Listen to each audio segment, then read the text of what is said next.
Assalamualaikum warahmatullahi wabarakatuh. Selamat pagi, Komandan.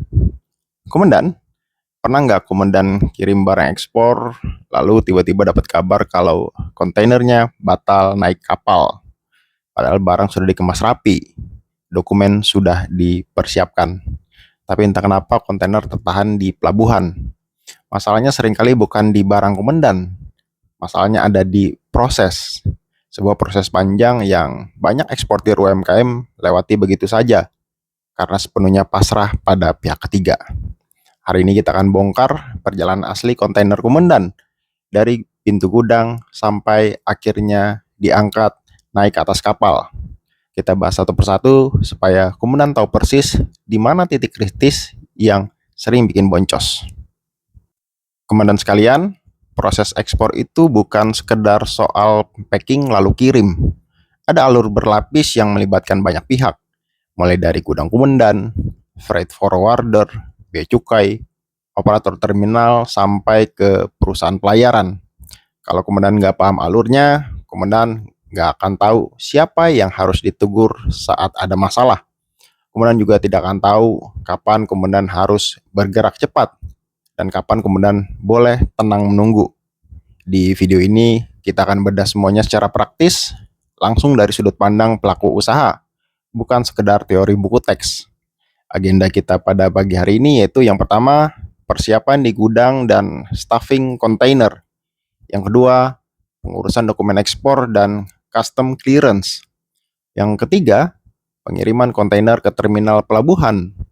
Yang keempat, proses di terminal, dari gate in sampai container yard. Yang kelima, loading ke kapal. Bagaimana kontainer bisa naik? Yang keenam, konfirmasi keberangkatan dan penerbitan bill of lading.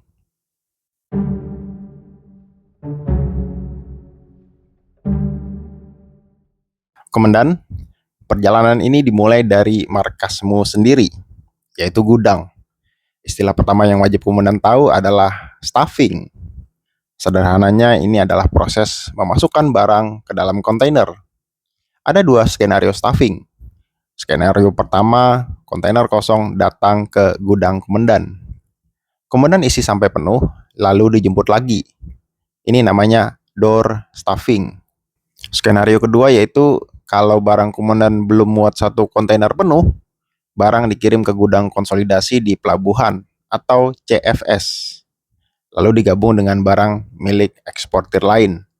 Satu hal yang sering diremehkan UMKM di tahap ini adalah distribusi berat barang.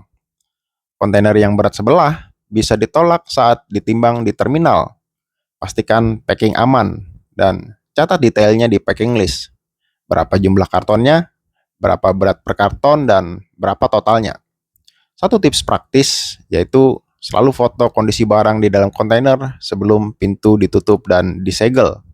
Ingat, nomor segel ini sangat penting dan akan dicocokkan terus sampai ke pelabuhan tujuan.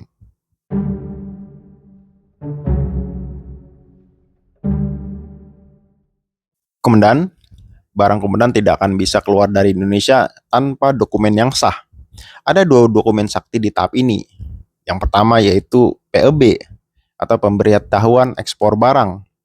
Ini dokumen yang didaftarkan ke sistem bea cukai. Yang kedua, NPE atau nota pelayanan ekspor. Kalau NPE sudah terbit, artinya bea cukai sudah kasih lampu hijau. Barangmu resmi boleh berangkat. Tapi ingat, ada proses yang namanya custom clearance. Bea cukai akan menentukan jalur pemeriksaanmu. Kalau dapat jalur hijau, aman, dokumen langsung lolos. Jalur kuning, dokumenmu akan diperiksa lebih detail. Tapi kalau kena jalur merah, siap-siap kontainer Komandan akan dibuka untuk pemeriksaan fisik. Masalah sering muncul karena hal sepele. Misalkan salah ketik HS code atau kode klasifikasi barang. Kopi bubuk dan kopi biji itu kodenya berbeda.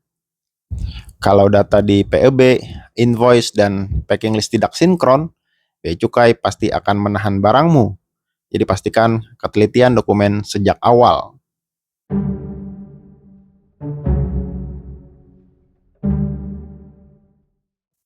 Setelah NPE di tangan, kontainer siap jalan ke pelabuhan.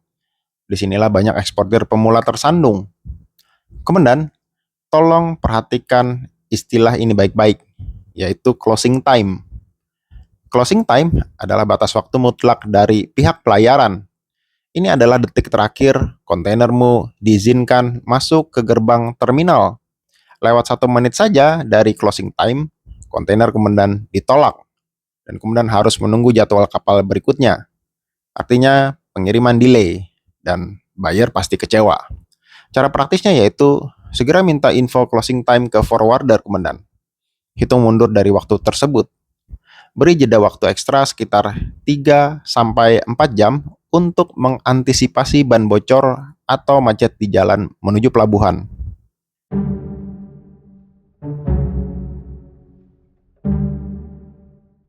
Komandan, begitu truk tiba di gerbang pelabuhan atau gate in, kendali sudah berpindah ke otoritas terminal. Di gerbang ini, petugas akan mengecek dokumen dan mencocokkan nomor segel kontainer. Kalau nomor di pintu kontainer beda dengan yang ada di dokumen, barang langsung ditahan. Kalau lolos, kontainer akan diletakkan di lapangan penumpukan atau container yard.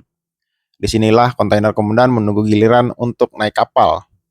Posisi kontainer diatur otomatis oleh sistem komputer pelabuhan, menyesuaikan dengan denah muatan kapal atau stowage plan.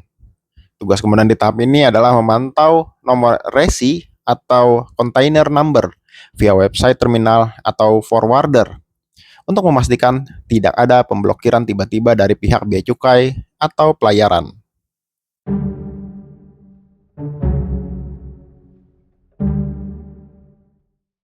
Sekarang kita masuk ke tahap yang paling ditunggu. Bagaimana kontainer puluhan ton itu bisa naik kapal. Proses ini dikerjakan oleh derek raksasa di dermaga yang disebut STS crane. Berdasarkan stowage plan tadi, operator akan mengangkat dan meletakkan kontainermu di slot yang presisi di atas kapal. Untuk keamanannya, setiap sudut kontainer akan dikunci secara otomatis dengan sistem twist lock agar tidak bergeser dihantam ombak. Resikonya, terkadang kapal tiba-tiba penuh atau ada perubahan alokasi. Kalau ini terjadi, kontainermu terpaksa ditinggal. Oleh karena itu, komandan, jangan tenang dulu. Sebelum komandan melihat status tracking kontainer berubah menjadi loaded on board atau on board. Itu adalah bukti sah bahwa barang komandan sudah benar-benar duduk manis di atas kapal.